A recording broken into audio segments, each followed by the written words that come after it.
Hi, everybody. Welcome to the Ethics of Now from Home, a series of webinars sponsored by the Kenan Institute for Ethics, in which we try to wrap our heads around the world we live in, the world that the pandemic has helped structure for us, and the world that has produced in some way some of the crises that we see occurring within the pandemic.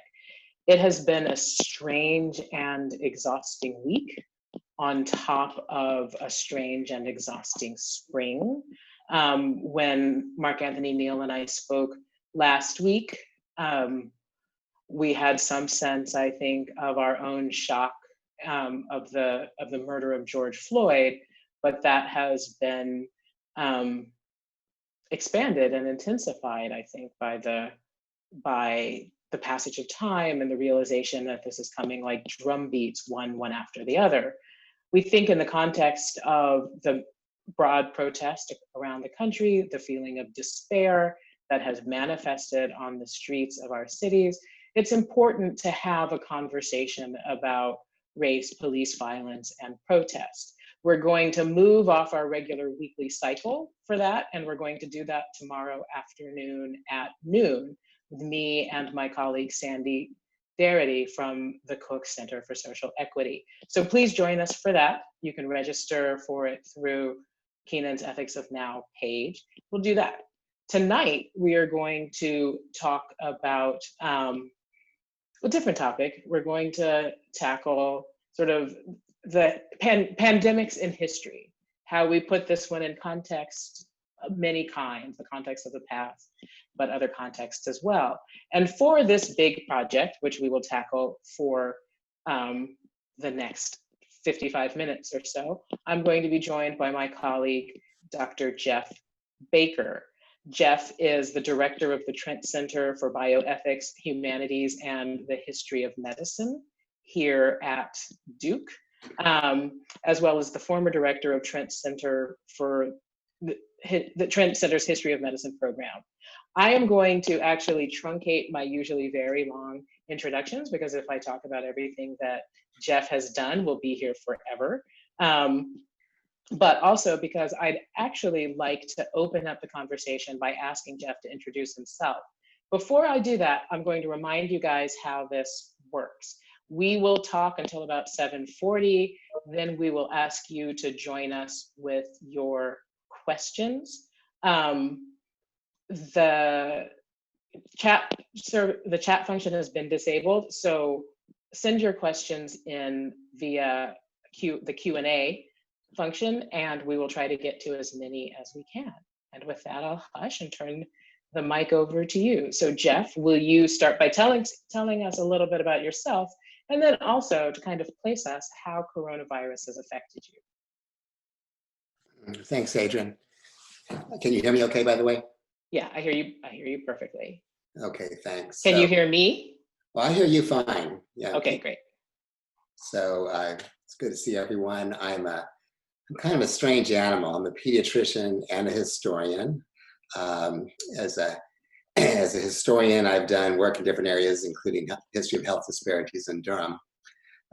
Father of two daughters who are young adults. One is at the vigil tonight for George Floyd. Both daughters have taught me a lot on all these things we're going and about social justice. And how has this affected me? Well, you can tell I'm an older pediatrician navigating something very different. A lot of my own patients have special needs, and I'm watching their families struggle so much, not so much from the virus directly, but from its consequences. Families with young people with autism or different disabilities. This is a very, very hard time. It's hard for all of us, but this is especially tough. So that's a bit of how it's affecting me personally. We unfortunately in our practice had the first child in North Carolina to die of COVID was a member of our practice. And I'm not even mentioning all that's going on this week, Adrian. So I'm going to kind of hang on. It's a hard week for a lot of us in many ways. It's like, I describe it to somebody as kind of cascading difficulties, right? They're sort of piling and and increasing one another at a time when I think many people already felt like they were at the end of their tether. So it's a good way to put it. Kind of a feeling that that summer's here, we should be coming out of some of this, and instead we're being hit by whole new challenges. Not really new challenges, of course, but we're being hit. Right. Well, okay, that's unleashed. Things have been unleashed. Right. And somehow it's funny. As a historian, I am surprised by the fact that I am surprised that I think we, better than everyone, knows that certain things recur, that there's nothing new. Well, there are things new under the sun, but that continuity comes along with change. And even so, I am often taken aback by what pops up and when. You've probably heard that quote that's often attributed to Mark Twain: history doesn't often repeat itself, but sometimes it rhymes. Right. And I think that's rhyming a lot lately. When I try to get my students to understand how something can look like the past, but have a lot of dynamism within it before it returns to us, I sometimes use that quote. I imagine that the question that people are asking or coming to you with a lot are actually questions about the pandemic and its novelty, right? About how new this is, and then also just kind of on a definitional level, like what's the difference between a pandemic and an epidemic?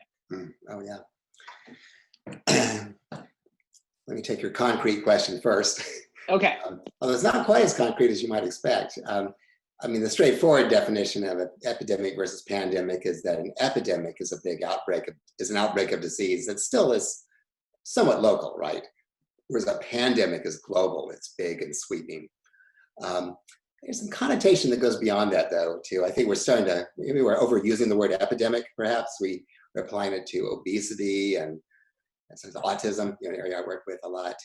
Whereas I think pandemic is still really something that is about infectious diseases, as far as I can think of, contagion.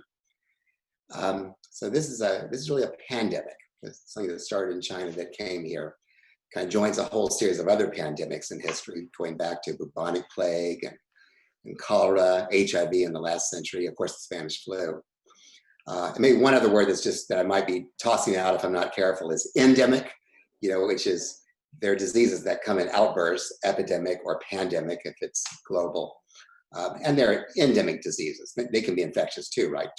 Tuberculosis used to be a very famous endemic disease here. Okay, so that's the end of the jargon for this. But I feel like I was going to end up dropping those words somehow if I didn't get that out. So why does this matter? What did you say? Why does this matter? Why do we, there's a lot of bad stuff going on right now. And in a way, in some ways, this feels very new to all of us. I was trying to explain this to a bunch of very zoomed out students about 2 hours ago. I think, so of course I am going to say that I think history it has a lot, is worth exploring at this point. I think there's sort of two broad levels I would think about it. One is, I think especially when this all started, I would mainly get questions about along the lines of what are the lessons of history for this? What can we learn from past responses? How can we make a better vaccine, or how do we what effective health approaches could we adopt? So what do we do? Set of questions, lessons. Those can be a little trickier than are often acknowledged, but it's certainly one kind of story. The other thing, other kind of reason to study history, I think, is one we feel more this week, which is that a pandemic, well, it unmasks us. It unmasks a society, is the word I'll use. There's a sense in which the way you can learn a lot about a society by how it responds to a catastrophe on the level of a pandemic. You learn about the tensions that have been smoldering underneath the surface. Could be about race, social tensions, political, religious. All these things burst out with a pandemic. I started to, as I was thinking of a metaphor, I started to say a pandemic holds a mirror up to us. That's too soft a metaphor. It's more that it tears off our mask. It exposes what we don't want to see. More like an X-ray or unmasking. So those are the two kind of broad things we can, themes I think we can approach history with. Right, that it lays bare things that it's been possible to not see even if they've been there. Yes, yes. I mean, the other way to ask the question of what does history teach us, right? Like, I think I am often resistant to the sort of the application of his, like, what do we do? Like, as a sort of straight line from we study how Napoleon like fought a certain battle and we know what to do in Iraq, right? Like, that strikes me as insane. But what about saying, what can we learn from history, and saying, all right, if we think about either the flu in 1918 or jump ahead 70 years and think about HEB, like, what do we know to look for? Yeah, so let me take that question about how do we think about the lesson aspect of history. Right. Which my answer won't make everybody happy, because I think historians have a way of complicating straightforward answers. Yeah, nobody likes talking to us but us. Yeah. So some people may want to go get a drink right now. So I'm sure you've seen, there are lots of, first of all, there is a lot of history appearing in the popular media. Yeah. And a lot of allusions to the past. And I think one kind of story that comes up is sort of the stories of, can we find, say, a vaccine, for COVID? Okay. And don't get me wrong, I would love to find a vaccine. As we start to talk about that, as we start to use phrases like, we're on a race for a vaccine, we're actually evoking a story, and it's really the polio story. I mean, there's any number of narratives of plagues that have the overall structure of a bad plague hits a community, then the doctor heroes come in, and we come up with the cure, the magic. That's true. I was on the March of Dimes Youth Action Committee in the Metro Atlanta area, right? Really? Okay. Yes, we learned a lot about Jonas Salk as the hero of. So that's kind of the archetype of all these stories. And, there was this sense that polio in the mid-20th was the great epidemic of the mid-20th century. It was perceived as peculiarly American. It wasn't really true, but it's perceived that way because it seemed to affect the middle classes more than the poor. It targeted children. Of course, we had a president who had polio. And it hit America very hard, especially in the context of the military, of background of World War II and the Cold War. So you have that background. And then you have, a race to find a vaccine. It's a great story. We won't tell it all here, but between two people, Jonas Salk and Albert Sabin. And Salk is the upstart, and he says, I'm going to build this vaccine I can build this vaccine in just a couple of years. And nobody believes him, but he does by killing off the virus. And March of Dimes gives him all this money for this huge campaign. He does a trial involving about 2 million kids. This is amazing, the biggest clinical trial in history. And at the end of that trial in 1955, there's a solemn announcement that goes out from Ann Arbor, Michigan, announcing the results all over the country that the vaccine is safe, potent, and efficacious. And the stories are that people embraced each other around the country, church bells rang, and a lot of money came to the NIH. That's the story we remember. Even if you don't know that story, I think the story echoes when we start talking about vaccines and the search for a cure. It's a wonderful, inspiring story, and it kind of exemplifies American can-doism. It's just that it misses some things. Since you're an historian, do you want to hear what it misses? Yes, please. Okay, just some of the people may not. But, it was not a matter of developing this. It wasn't Jonas Salk as an individual hero who developed this over 2 years, or just 2 or 3 years. There was a search to find a vaccine over 20 years. Some of the vaccines developed during that time came out very badly. There were really horrible events, paralyzing children. And even Salk's vaccine, and this is what especially is not remembered, Salk's vaccine turned out to be contaminated. 260 people around the country got polio from that vaccine, and over a dozen died. That story is not remembered. There can be costs to a race. There can be costs to a military war on a disease. So that's what I mean by complicating history.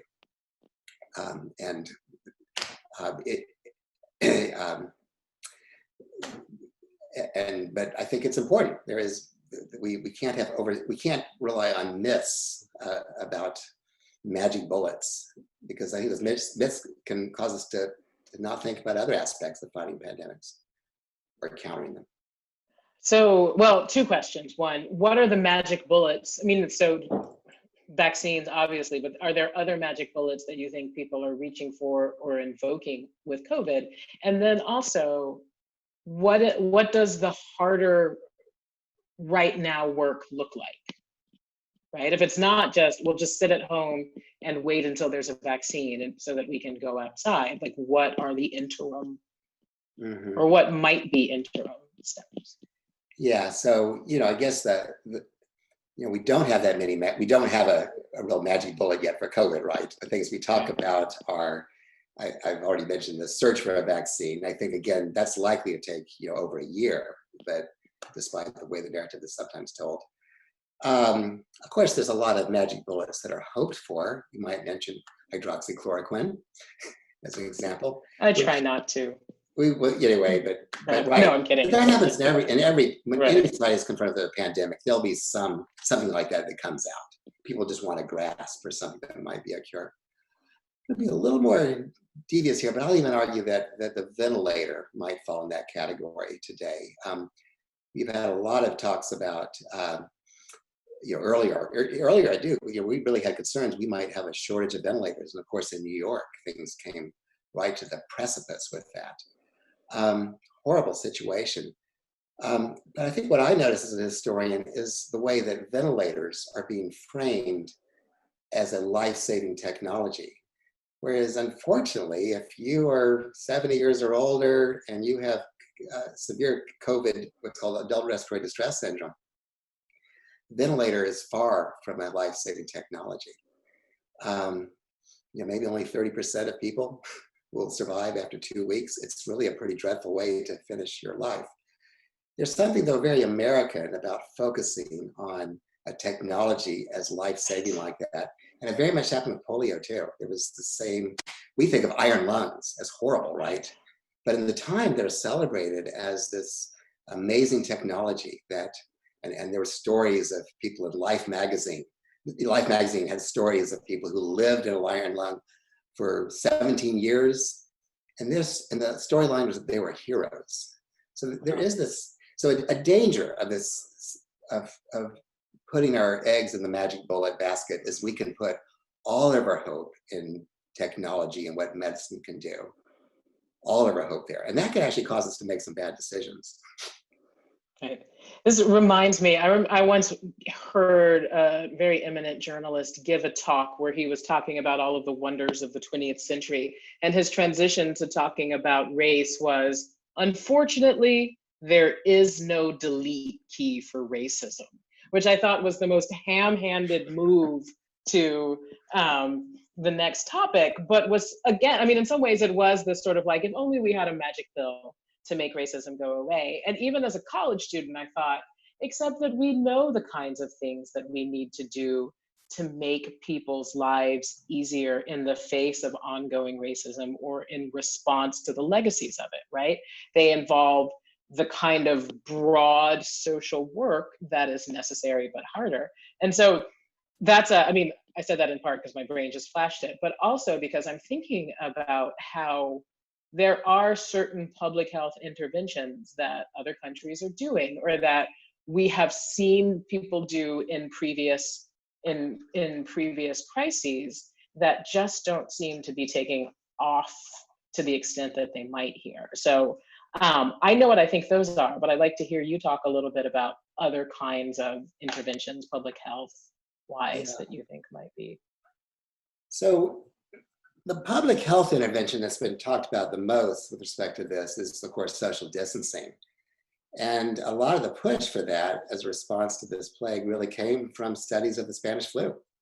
The older narrative of the Spanish flu that used to be, in your standard kind of off-the-shelf book would be just what a disaster the Spanish flu was. Nobody could do anything effective. But then a group of historians at University of Michigan started to think about it harder, and they realized that the course of the flu was different in different American cities. And then although public health was all local then, people they had no medical interventions that mattered, but they did have a variety of public health interventions, closing meetings, shutting down schools, isolating the sick. And anyway, Howard Markell, my colleague, and his colleagues at University of Michigan studied about 43 American cities. And they indeed found that it's sort of a natural experiment that had been set up in the Spanish flu. Cities like St. Louis that introduced all of, a combination of measures, closing schools, mass meetings, as well as isolation of the sick. They had a very flat curve of mortality. In fact, that phrase, flattening the curve, comes from those studies. Whereas cities like Philadelphia, I don't know who was listening from Philadelphia, but it was not their best moment. They hardly did anything coordinated and held a parade instead. And their mortality curve was up and down. It was huge. And in between, there was many different responses. But it was clear from this natural experiment, if you will, that these approaches did matter. You had to introduce them early. So we've heard a lot about that lately. You had to do more than one layer of it. And then you had to sustain it. And I think that's what we're learning is especially hard. And the story we're finding now that the push to lift up restrictions, that totally happened back in 1918 too. And very often there were new surges.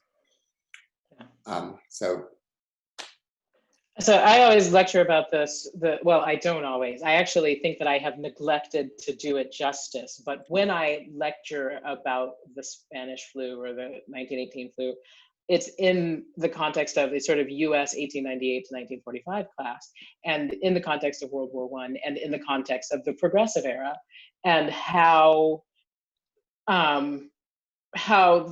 both the government and the sort of like the volunteer, the broad mobilizing spirit was able to sort of turn to the flu and call upon people to do certain things or not do certain things. That in some ways I use the Spanish flu as indicative of the ethos and both the social and political imagination of the period. And I wonder if there isn't a way in which, at some point, some historian will be talking about this pandemic and our response to it as a sort of telling window into who we are, right? And how does that work, right? Like, what are the things, what do pandemics reveal about who we are? What does this pandemic reveal about who we are? I might even build up on what we were just talking about there a little bit more to think about that. So the Spanish flu hit in the middle of a big war. There were huge divides at that point, tremendous racial divides. And I think we're trying to understand them better. But there still was overall this remarkable sense of people being willing to sacrifice. A striking thing about, as we apply social distancing today, I think a striking thing is that it's not equal depending on your social class, okay? So if you are middle class, maybe a fair number of people are working professional roles at Duke, you can socially distance at home, right? If you are working in construction, manual labors, you can't. If you're in the service industry, you just don't have a job.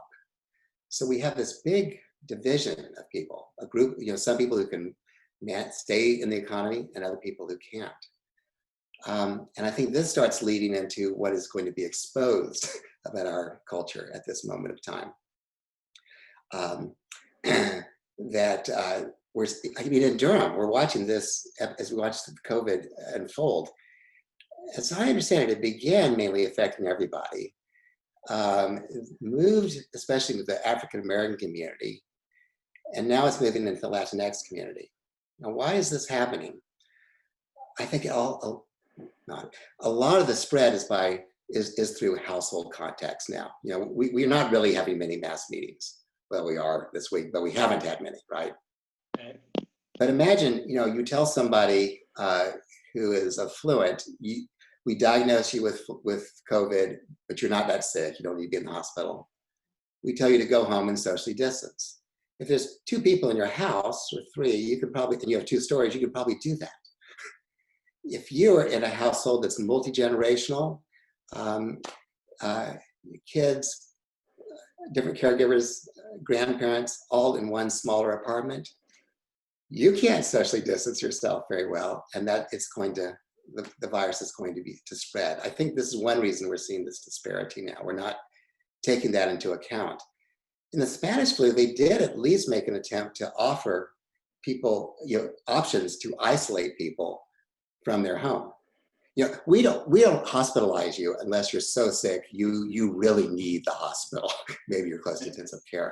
But what about people who just need some basic nursing care, but in a different setting than with all the people in their house? They had that option then. We don't have that so much now. Hospitals are, that's where I think our imagination is failing us some. So is that, we don't hospitalize people unless they're very sick. Is that because of infection and that kind of risk, or is that because of cost and the ways in which the cost of healthcare frame what we think it responsible to do? So the short answer would be there's not enough beds. But why are there not enough beds? That's the cost of healthcare. And a hospital bed is very, very expensive. So hospitals now, just in the country in general, have become reserved for the sickest of the sick. Hospital patients in pediatrics are much sicker even than when I trained back in the 80s. So we don't have as much of a space for people in between. There used to be more spaces like that. I want to say this carefully because there's a dangerous side to that too, right? When you talk about isolating the sick and from your family, I want to be very clear. I recognize that dangerous side. It starts to evoke quarantine, that word. That is a scary word. But I still wonder if we cannot imagine a non-stigmatizing and even a caring place to care for people. But it does take imagination. Well, it's interesting because as you said, as we see the effects and the rates of infection, they're hitting more intensely communities that have already been subjected to discursive frames, to being narrated as threats and problems, right? Mm-hmm. So trying to imagine a non-stigmatized space for people on whom the stigma has already been placed. Actually, it goes back to this: what does the COVID and our response to it tell us about our society more broadly speaking, right? That ideal sort of that it requires twofold work, right? It requires making available alternatives for people where they stay, and it involves tackling the narratives that go straight to immigrants as menace and African Americans as threats. Right. And maybe what history helps you to do is you start to, it tunes your ears because you're looking for what rhymes, okay? Right. You start to recognize some of these recurring themes. You brought up several possibilities, but maybe we could just, fear of foreigners, okay? Of the other, that's, we're certainly seeing that happen in COVID, focused especially on Asians, and some really horrible things have happened, directly, personally to Asians. Our graduate students from Asia many of them are in a very scary situation as they're contemplating what their future will be here. Again, reflecting that broad fear. Well, that tendency to blame an epidemic on a foreign group, that unfortunately has a long history. The Black Death, the Jews were blamed at the beginning. The cholera epidemics of the 19th century were very much, it was a pandemic that people knew it came from Asia. And at first, Americans would say, well, it's not really going to hit here. That's an Asian problem. It can't come here. And then, of course, it did. And then when it comes here, then immigrants become the focus of suspicion. Tuberculosis, although technically endemic, lots of fears going on there with African Americans that are affected there. So this theme of, I know I drifted from foreigners to the theme of being afraid of the other, just people who aren't like you. Right. This goes back really, really deeply. It goes back really deeply, and it does such terrible work. Would you say that fear is our biggest problem? guess fear and indifference. Because I think I guess I've also thought a bit about how this divide is going on in our country between the middle part of the country. Well, so the worst hit, in so many cases at least, the worst hit parts of our country have been the seaboard cities on either coast, right? And of course, it mirrors our political map a bit. But as you look at the areas in the middle of the country, people in the middle of the country, I'm not sure I so much pick up a sense of just fear of people in the cities as kind of an indifference. Like that's kind of their, this was China's issue and now it's New York's issue, but why, we're here. Why should, the willingness to sacrifice for people who seem to be out of your own circle is lacking today. I think that's right. And I think that's actually in some ways what fuels a lot of the underlying pain that we hear in this week's protest, right? It's a sense that I'll talk about this, I suppose, more tomorrow, but a certain assumption of a disposability that some people's suffering is the cost of other people's kind of comfortable everyday life. And also what I think drives a lot of people's shock at the reopen protests, right? Yeah. I'm not quite sure why I came up with New York as my example of indifference, because I think it'd be much closer to home than that. I think, sadly, again, even our local community has pretty big divisions in terms of who we come across with. And I think people in some circles just don't really get why this is a big deal, because the people in their social circle they don't know anybody who has this, or maybe don't know many. Whereas if you're in a different social circle,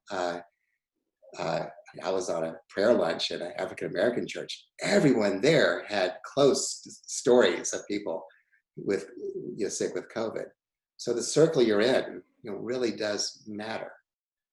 So that I really come to think that indifference is a big part of the problem, and not caring for people, limiting your circle of who counts as human to just your own group, instead of everyone around you. So you said you were in a prayer circle, and let's talk. It's not our topic, but I want to go there for a second and just think about religion and how. Again, when historians look at what, like disease, even not even to get to the scale of pandemic, but what it tells you something a little bit about everything: politics, culture, society, what have you. There's been a lot of interesting responses that invoke, mobilize, or require something of religious people, religious communities. And I wonder if you have any thoughts of that. I neglected, because I skipped your intro, I didn't mention that you're an elder of the Presbyterian Church, right? So that is another site in which you are doing your caregiving, not just in Duke Hospital. And so I wonder if there's a place where you are thinking about this pandemic through the lens of religion as well as being a doctor. Yeah, at one point, I've thought about this a lot, actually, and try to decide whether to frame it as the tendency of people to frame a pandemic in terms of what is God doing, versus another kind of tendency, which we saw this week, which is people trying to use God for their own purposes. But let's not go there. I think one theme I'm going to try to be nuanced and give what I think is a very negative side of this, and then a more positive one. The negative side, there surely is this long theme of that pandemics happen because God is angry, and that goes way back, when bubonic plague would strike in the Middle Ages, early modern period, or smallpox in the 18th century, early 18th century at least. The first response of people would be to, what did we do? Why is God angry at us? That happened as late as cholera in the early 1800s. Same kind of response. When the first cholera epidemic struck the US, National Day of Prayer was called. What's trailed over from that, people don't use that language of God punishing everyone so much, but we have certainly seen examples of a language that God is punishing certain people. Okay, now this was a huge issue, I think, as probably everyone knows, in HIV. You know, the people like Jerry Falwell using this language, that this is a punishment, this is God's wrath on this group of people. And sometimes I feel like I hear echoes of that when people in churches who are lobbying to be open will say, why are we opening up bars and abortion clinics and not churches? I sort of feel like I hear some of that. That's the echo or the rhyming that I think I hear. So there's this, I think the one thing I will say for the Puritans, at least they did say God was judging everybody, not just this one group. So, I mean, I think Cotton Mather was a lot closer to the truth than Jerry Falwell. There's that one theme that's always out there that tends to rear itself in an ugly way sometimes. On the other hand, I think there is the sense that religious faith does can give people this sense of hope and courage and love. Adrian, have you ever heard of a town in England called Wym, W-Y-M? I wouldn't think so. I didn't know about it till fairly recently. So Wym, England, in the 1665, you'll see where I'm going. In 1665, the plague struck England. And the standard thing that you would do in those days was people fled. Anybody with means would get out of town and go somewhere else. And of course, that spread the plague all over England. Right? That's the worst thing you could do. This one town in England, the pastor's name was William Maupassant. He said, he was actually a believer in science too, although he was a minister. He persuaded everyone in the town to stay in the town and to not infect others. It was an amazing act. A huge number of people in that town died. But it did prevent the plague from being spread. I bring this example up because there's this movement called Faith Without Fear, okay, which is about opening the right to open your church, okay, regardless of the consequences. That was faith without fear. Right. But they were focused not on the risk to themselves, okay? This new movement is focused on we're willing to take the risk to ourselves, you know, to open up our church. Does that make sense? The Faith Without Fear movement, yes, social postings I've seen are about that theme. Let's be courageous, open our churches to show we're strong, but not thinking about the risk that might pose to others in the community. That's the whole challenge with COVID, right? You can be asymptomatic and spread it to others. A choir practice, you know, can create a huge outbreak. Well, these people in England, they really did practice a faith that was protecting others. And that's the most dramatic example. It's not something I would go home and do, but it's a dramatic example about courage. And I think we could find a lot of other examples more recently. The Sisters of Charity who cared for the only positive story in Philadelphia in the Spanish flu was this huge number of Catholic nurses, Catholic nuns, that was a redundancy, went into the hospitals when the nurses were overwhelmed and just cared for those people. And there was a lot of risk. People died. So there is a good kind of courage and love that can come out of it too. Right. I think that is actually an inspiring place to pause and turn to the Q&A. So, I mean, a sort of grim kind of inspiring, but still this idea that there is a radical love that involves like giving of self over to the well-being of community, that I think it's a nice positive point. I am going to start with this question. Have pandemics historically unveiled the economic, social, and health disparities in society? Have they always disproportionately affected groups as we're seeing with COVID-19? The answer would be usually yes, with some exceptions. So the vast majority of epidemics, diseases, have preferentially affected people in the settings where they're more likely to be infected, more crowded settings. They correlate very well with less income.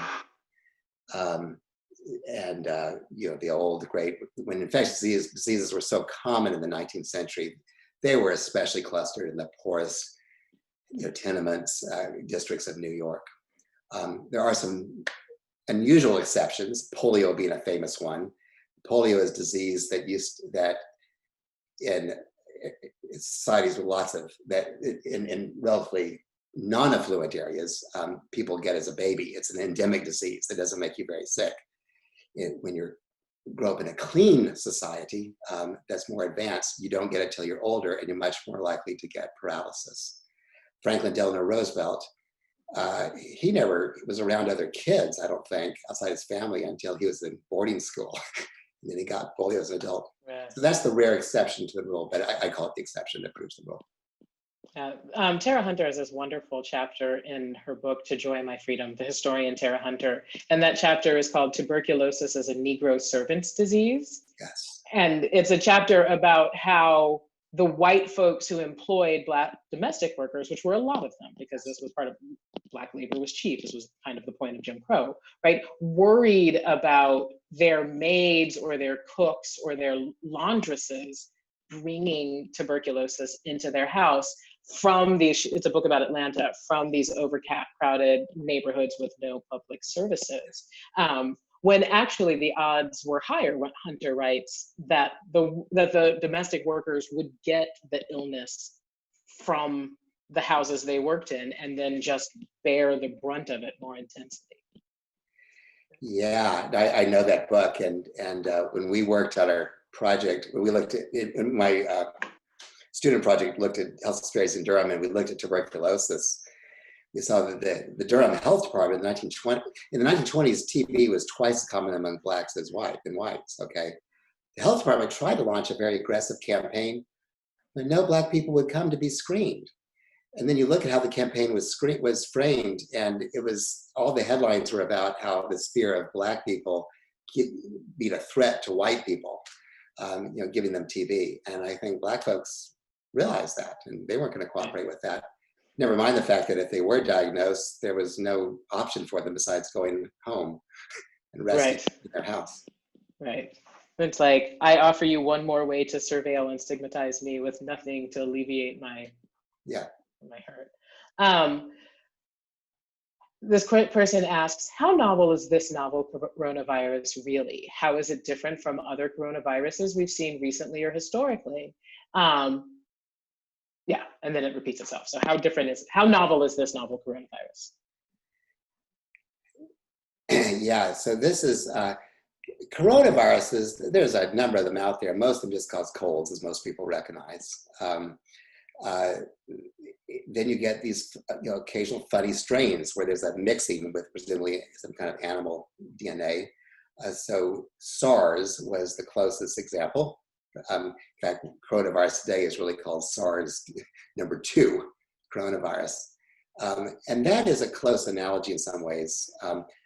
And yet, even though that the SARS pandemic, for those who don't remember, is 2002, sickened about 8,000 people, 800 died. It was more deadly than this virus, but not as contagious. Or I should say, it didn't become contagious until you had symptoms in general.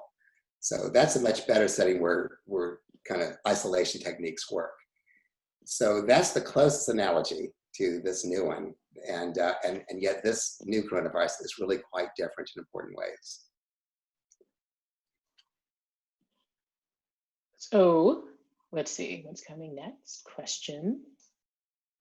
How has the race for a vaccine narrative intersected, if at all, with the pro-vaccination, anti-vaccination narratives that we were having before COVID-19? Thank you, Watcher, for asking that question, because I actually wanted to ask that same question and then we ran out of time and I didn't want it. Yeah, that's a very interesting one. There is this sense of, actually I've done a good bit with anti-vaccinationism, so I'm in danger of giving you too long an answer. I won't. One feature of much anti-vaccine sentiment is that when a disease is acute and widely feared, it doesn't really come up. As the disease declines, but doesn't go away, and it starts to become forgotten, people start focusing much more on the dangers of a vaccine. That's certainly the story of the smallpox and a lot of other childhood vaccines. So we think of flu vaccine. In an ordinary season, it seems I have a hard time convincing people to get a flu vaccine. because they think flu is just basically a snotty nose. So what's the big deal? Whereas, flu can be very dangerous, and in a certain number of people, but we can't predict who they are. But yet, in 2009, when we had the swine flu scare, and there was a time where we thought that it might have been a bird flu that was going to be the big one. And it was linked to Mexico. That created another set of triggers for people. We had a period in our practice where there was an absolutely overwhelming desire to get the flu vaccine. I think, I'm told we had a death threat. It might be apocryphal, but it was intense. So my daughter was born in late 2008. It was the first time I ever got a flu vaccine was that winter. I promise you I was not the death threat person. Thank you. But did we have the vaccine?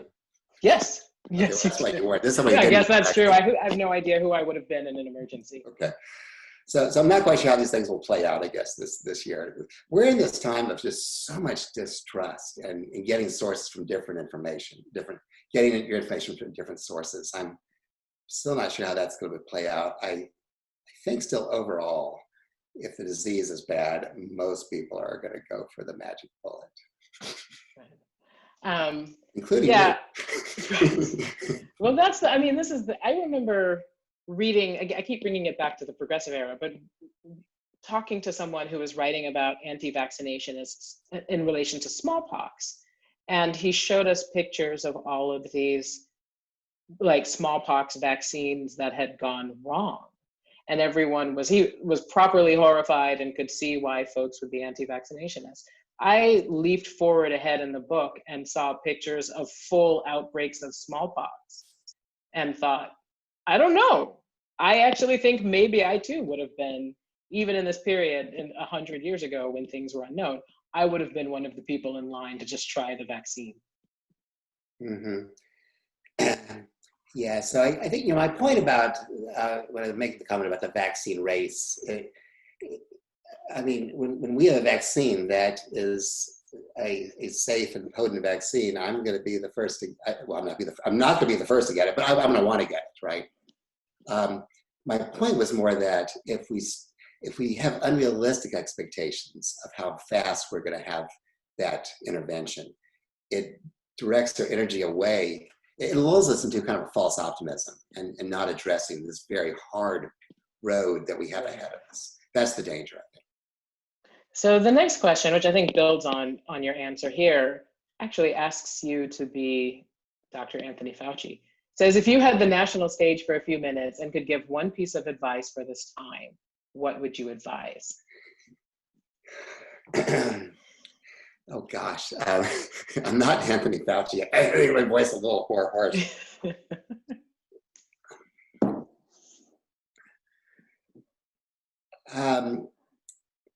Care about people who aren't just like you. I feel that, so you probably expect me to say, believe the science, and I do believe the science, but I think so much of our challenge is that we are a country, we are a culture. What's being exposed in this case isn't simply broad social divides, it's that we are fragmented into so many tribes, if you will. And people, I think if I had a message to give, it's to care for people outside of your circle. Realize that the consequences you take to not socially distance, if that's what you're thinking about, have consequences for others. It's hard to argue with that. Say that or not. I'm trying to, I had this plan to like play devil's advocate and argue against or ask for a different thing, but it's hard to be the person who says, no, I don't think that we should care about other people. So I'm going to let you have that. Was that a little too broad for you? No, it's just like, I think it's at the heart of our problems right now. It's not that people just don't believe science, it's that we get our information from different sources. People who don't believe science very often say they believe in science, but their science comes from another source. We're so divided by our internet in so many ways. I would also add, read more books and think hard about them, a variety of books. So how did people dealing with pandemics of the past deal with the non-believers, the people who weren't immediately affected by the disease and thus didn't comprehend the seriousness of it? I'm sorry, the people who, I didn't quite catch what non-believer referred to there. So there it was the people who weren't immediately affected by the disease and thus didn't comprehend how serious that disease might be. Okay.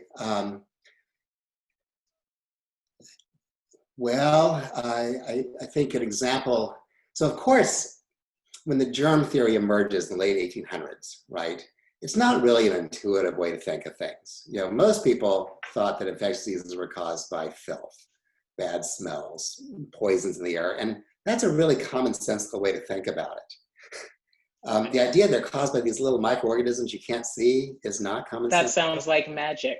It seems like a bit like magic. It just doesn't make sense. And that you could have something and be totally fine.